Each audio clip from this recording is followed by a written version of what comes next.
One bad decision led me to Jesus, and the only thing I could do was pray. Please just don't let me die.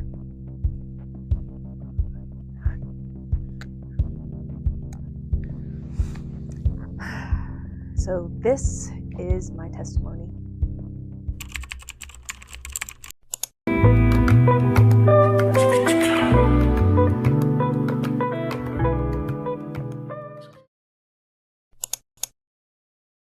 Hi you guys, and welcome to my channel. My name is Justice, and I'm doing a mental health and faith series here on YouTube called Are You Struggling With? And whatever that surprise topic is for the week. So make sure you subscribe to join the community. But today we're doing something a little different. I'm going to be talking about my testimony. So bear with me, I'm a little shy to talk about it. It wasn't the best time in my life, but it was a turning point in my life. So grab some tea, get comfortable, because it's gonna get a little hectic. So growing up, I was not raised in a religious household. I would say my parents definitely had great morals. I was raised in a great household, but not necessarily Christian. So I didn't really know of Jesus, but I knew of God. But around 2017, 2018, my mom and I got baptized, not the same day, but same year. Got baptized, got accepted into the family of Christ. And of course, like everyone, everything was bliss, But I think I didn't fully know what it meant to follow Christ. I just knew Jesus. I was about 17 or 18 years old. I knew of this man named Jesus. I knew that he died for me, so I'll take it, Even when I was young, I wasn't necessarily rebellious. Like, I did some bad stuff, of course, when I was a kid, but I wasn't so interested in drugs. I wasn't so interested in drinking and things like that. I would say around 2020, I signed up to go to the Army National Guard. And I remember that I only had a little bit of time to go. I signed my papers and all that, and I was going to get shipped out on, I think it was May 4th. And I figured, well, whatever I need to do or whatever I want to do, I'm going to do it now because I'm about to get shipped out. You can't do drugs. You can't drink much when you're there, in basic. So little old me decided I'm going to be rebellious for once. I reached out to a friend, a guy. I'm not going to say his name. But to me, he was actually a really good friend. I knew him for quite some time. We ended up reconnecting after high school. And he was like, well, let's go to the movies. We hung out a few times before that. So, okay, no problem. So I drove all the way to his house. It was like a 30-minute drive. And got in his car, and we were going to go ahead and drive to the movie theater. Now, this was about a probably 35-minute drive. But I know that my friend at the time, he smoked weed. And in the back of my head, I was like, well, if I'm going to try it, I might as well now. Because I'm going to go to the military, and I can't do nothing after because they do drug tests and stuff. So smart for me to think. So he ended up making edibles, marijuana edibles. If you know where this story is going, you probably know. I've taken one edible before. Mom, I'm so sorry that you're watching this, but I've taken one before. It was very, very small, and my reaction from it was high, I would say. But this was way back in high school, and I thought, no problem. He can make some. He smokes all the time. I'll take a little bite as we're going there and just have a good time afterwards. And we were not like that. It was just friends. So he brought little brownies, probably about this big, in a baggie. And I figured, okay, I'll eat it as we're driving there. So I took a little itty bitty bite. And I remember the size. It was the size of not even a dime. Like a small bite. Mainly because it was disgusting. I didn't want to eat it anymore. It was gross. I tasted it and I was like, okay, I'm done. Did that probably about 5 minutes into the drive. Probably not even. And we drive. I'm starting to feel, I guess you could say, high. Kind of lightheaded. And we get to the movie theater. But we're in a parking lot. So, movie theater's over here. We have to actually park in the parking lot. Obviously, walk to the movies. And we're sitting there. And we probably had about 20-25 minutes until the movie even started. So we're like, okay, we'll just sit here and chill. So we're sitting in the car, and I started feeling a little funny. funny as in lightheaded. I could start to really hear my breathing, which obviously I've never had before. And I remember I turned and I looked at him and I was like, "Do you feel funny?" Turns out he didn't take any. Huh. Interesting. Anyways, he's like, "No, I'm gonna have some later." Okay, no problem. We're talking, having a good time listening to music. And I remember my hearing went out. Like, imagine an old TV when you turn the TV off, it goes zoom. That's actually what it sounded like. And right after that, my vision started to go out.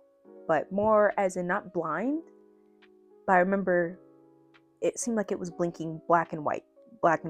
My eyes were open, but it was blinking really fast. So I started kind of getting nervous, and I've never felt this high before. I guess it's what it would have been. And I looked at him and I was like, "Yo, I'm starting to feel a little funny. Do you have water?" And I remember he looked at me and he goes, "You better not be one of them." Okay, I don't even know what that's supposed to mean. So I kind of shrugged it off, looked in the back seat for water, and noticed my movements were extremely slow. Again, I assumed that's what it was like to be really high. And before you know it, I started feeling my heartbeat. It actually felt really slow. I could hear my heartbeat in my head. Legitimately. And then I could feel it in my chest, to the point where I put my hand over my chest to feel it because it felt like I was about to leave this earth.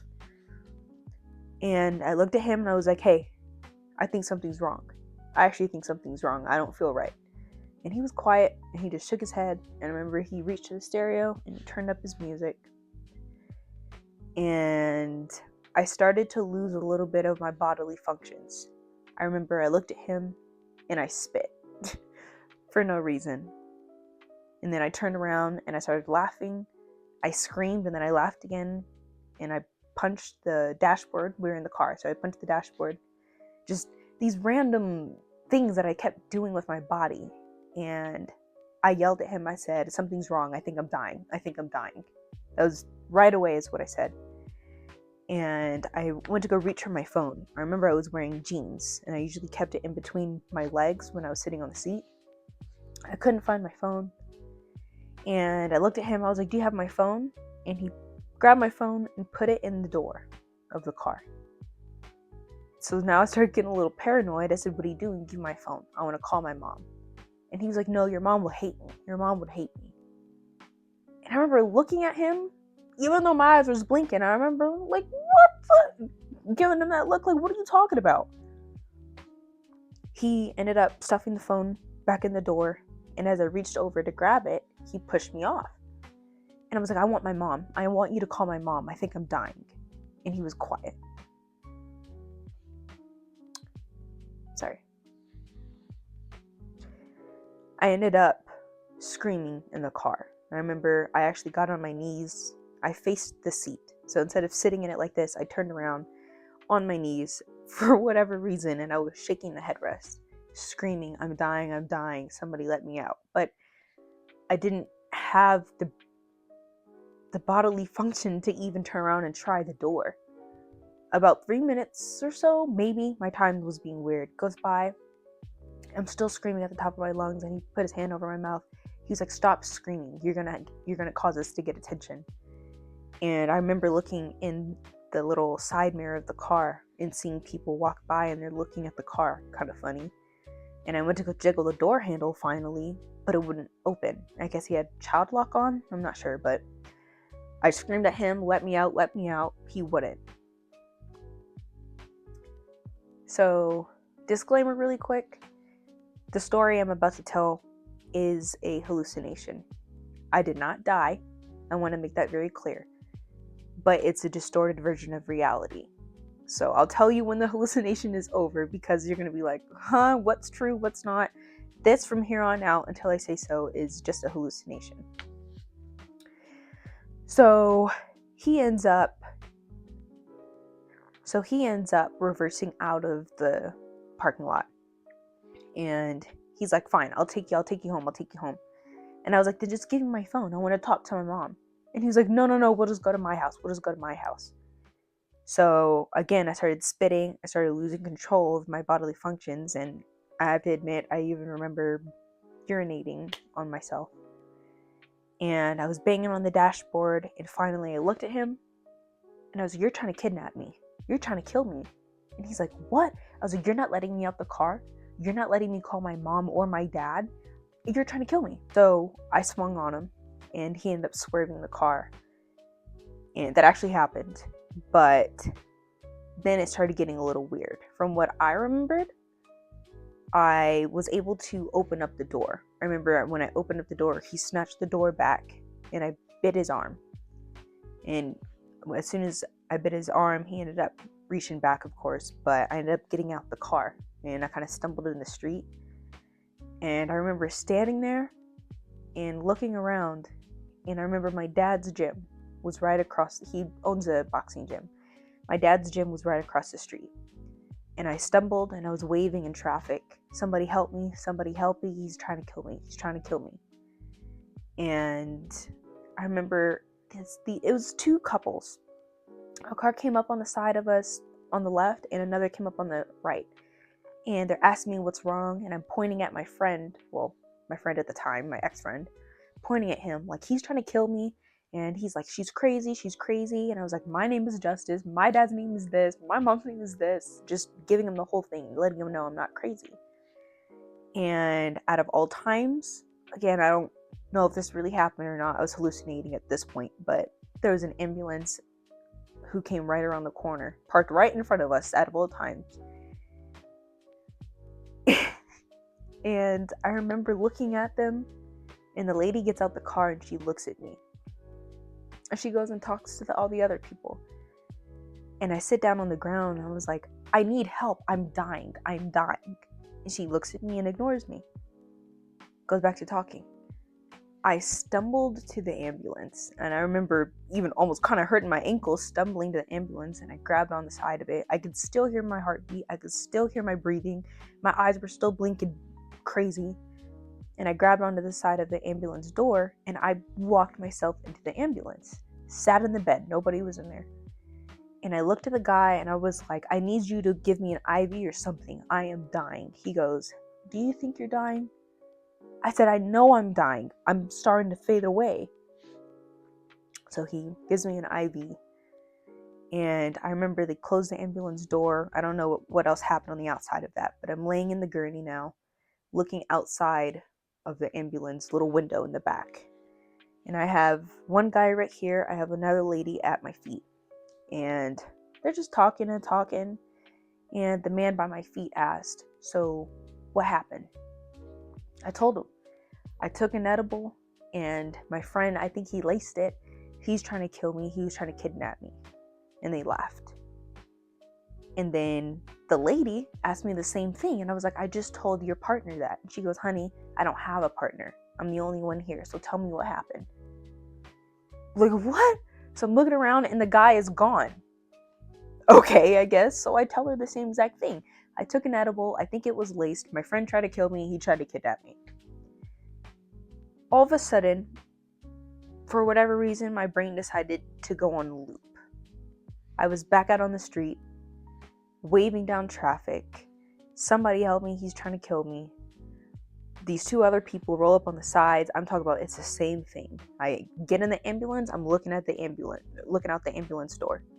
Happens again. I'm back on the street. This happens about, no joke, probably 7 or 8 times where my brain was just on loop. Back out on the street, telling them the story, walk into the ambulance. Back into the street, telling the story, walk into the ambulance. Like, it was getting frustrating at this point. And I remember even sitting in the gurney thinking, I'm fading. Then is this what death is like? Is this what death is like? Fading out, and now you have all this regret. When I was in that ambulance bed, the amount of regret I had felt almost unbearable. I didn't want to go on this loop anymore, but I regretted everything. And when I say everything I could think of that I did wrong, just now my life, is this what death is like? It just goes on loop on your worst sins that you've done, or the worst moments of your life. It just goes on loop. Like, I couldn't wrap my head around it, but I remember feeling really bad regret. Finally, this loop is over, and they wheel me out of the ambulance. I'm still, of course, on the gurney. And I remember I went to go itch my nose, and I was handcuffed to the gurney. And as I'm trying to yank my arm out, I'm looking at the people. What's going on? I'm not going to use the language, but I started cussing at them. What is going on? Why can't I get out? Why am I handcuffed? And they're not saying anything. We get into the actual hospital, and it's silent. Nobody. It is just a big old hospital. I'm in the middle of the waiting area, or I presume the waiting area. And she rolls me up into the middle and leaves me. That's it. They don't put me in a waiting room, like nothing. I'm in a gurney, handcuffed, and they roll me into the actual waiting area and leave me. I'm sitting there, and I remember I urinated. I don't know if this actually happened in real life or not, but I urinated again, and I'm screaming for help. Can somebody help me? I still think I'm dying. And this doctor comes out of the room. There's a room right in front of me. The doctor comes out, and he looks at me, and he has this big book.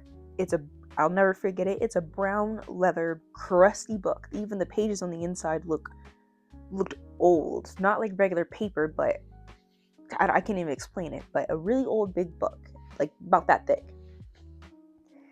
He smiles at me, and he hovers it over my lap, and he drops it on my lap. So I remember it even made a sound, and dust flew from this book.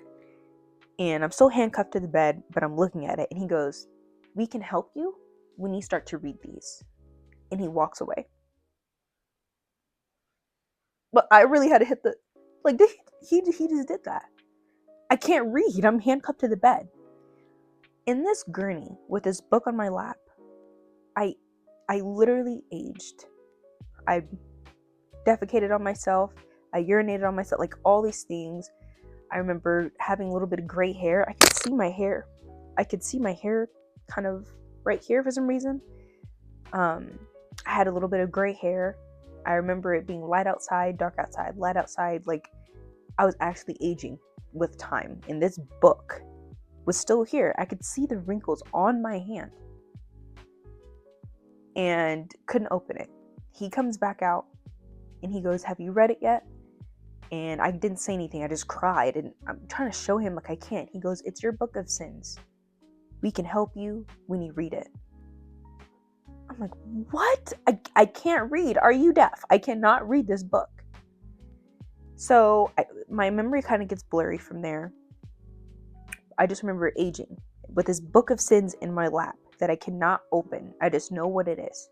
So finally, this lady comes out after all these years, it seems like, gets my gurney and pushes me into an actual room just by myself. And I'm sitting there. She takes the book from me, and she moves it off my lap. And she smirks at me and walks away. And all the lights go out in the hospital.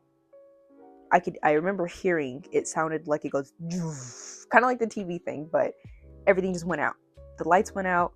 I couldn't hear anything, couldn't see anything. So I even remember hearing my handcuffs on the gurney shackle a little bit when I moved to kind of look around.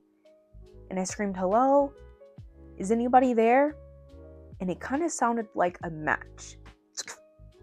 That's kind of the sound it made. And there was a little itty bitty light at the left foot of my gurney, at the very bottom on the floor. And I'm looking at it, couldn't tell what it was, saw it was getting a little bigger, and I could tell that it was a fire. Now I started screaming, "Help, somebody help me, there's a fire in here." Nobody, of course, is there. It's just pitch black. And it started catching the blankets that I was sitting on fire. Can't move. And I remember, I didn't mention my feet were also handcuffed to the gurney. I don't even know how that was possible, but it was handcuffed to the gurney. I remember I just couldn't move him. But the fire ended up creeping up to my foot. And I'm kind of trying to scrunch my feet up into my chest. I couldn't. and I remember it hit my left ankle. Keep this in mind. The fire touched my left ankle, and I could feel it burning. I was screaming, and I yelled, "Lord, forgive me. I am so sorry. Forgive me." And that was it. The flame went away. I remember I wasn't fully out of the hallucination. I woke up and I remember a man coming into the room, asking for my mom's number, gave him her number, and then this lady came in, and I was like, "I just gave it to that doctor." She was like, "There is no other doctor." Like, I was still going on a loop, but I was coming out of it. And then I remember seeing cops right next to my gurney. Apparently I ended up really hitting the other guy, my friend at the time, biting him and things like that. They asked, do I want to press charges? He didn't want to press charges. We didn't press charges. As I'm coming out of it, I remember telling the doctor, like, "I can't believe it. I'm back. I'm back." And she's like, "Honey, back from where?" And I'm like, "You have no idea. I am back." My mom, I remember looking at her face, the look of disappointment on my mother's face. I will never forget it. It was one of those, like, "Oh, you see what you got me here doing?" Like, I would never forget that look, but I've never been so happy to see that look. I'm looking at my mom. "Mama, I'm back. Mama, I am back." So I ended up crying and stuff, but eventually ended up coming out of it a little bit. When I came to it, and I came to it a little bit in the hospital, it was still kind of trippy in and out, even all the way to when my mom dropped me off at home or took me home. It still was kind of missing some parts, but my ankle was burning. I vividly remember after the hospital, after I was out of the hallucination, my ankle actually hurt exactly where it burned, and it creeped me out. My mom took me home that night and went in my room, or she took me to the room. I couldn't really do much, but so I could rested, and I remember I could clinging on to my Bible. Like, I don't even know what that was, but I clung on to my Bible. So the part about the whole story that shook me, I should say, was one, I never knew about the book of sins in the Bible. I didn't know that was a thing. I'm not one to try to say I died, because I did not. I was never pronounced dead. But the feeling that I had of I'm dying and I actually don't know where I'm going. I've been through police academy. I have been an officer. I have been in the military, still am. There is no amount of fear that I have had in all the things that I've done in my life than thinking I'm about to die and I'm not confident on where I'm going. In the car, I even pleaded, "Lord, please forgive me. Give me one more chance. Please forgive me. I don't want to die." The amount of regret was unbearable at that point. But for God to put on my heart the book of sins, and I've never ever heard of the book of sins. I don't even know how my brain could have came up with that. That till this day baffles me. I never heard of it. So how could my hallucination put that in there for me to focus on? And the fear that it's right here in front of me, but I could never even look it up. I could never even open it. I don't even know why I had to open it. But I knew for a fact I could have hallucinated over so many different things. And to this day, my test came back. It didn't say anything was laced in it. I personally, till this day, think that it was something that they just didn't test for, but there's no knowing. I'm not too sure. It was the scariest feeling of my life. And that point forward, I promised myself, I am not going to live another day and not know if I'm going to go to heaven. That feeling alone, I am not going to live another day and not know if I'm going to heaven. I have to have confidence in it. not knowing and then actually thinking, the actual feeling of I am dying, whether you are or not, but you're convinced that you're dying, that was fear. Because I didn't know. So all that to say, that's what brought me to Christ. A mistake of taking marijuana, but it led me to appreciate God.